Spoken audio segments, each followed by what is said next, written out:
We'll guide you through how to manage your Dropbox passwords seamlessly. If you find this helpful, consider subscribing and liking the video.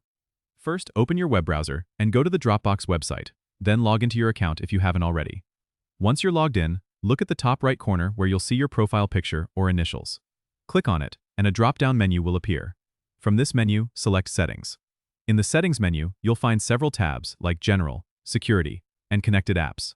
Click on the Security tab to access your password management options. Here, you can change your password by clicking on the Change Password button. You'll need to enter your current password, followed by your new password twice for confirmation. Make sure your new password is strong by including a mix of letters, numbers, and symbols. If you use the Dropbox Passwords feature, you can manage your saved passwords by clicking on Manage Passwords. This option lets you view and edit any saved passwords linked to your account.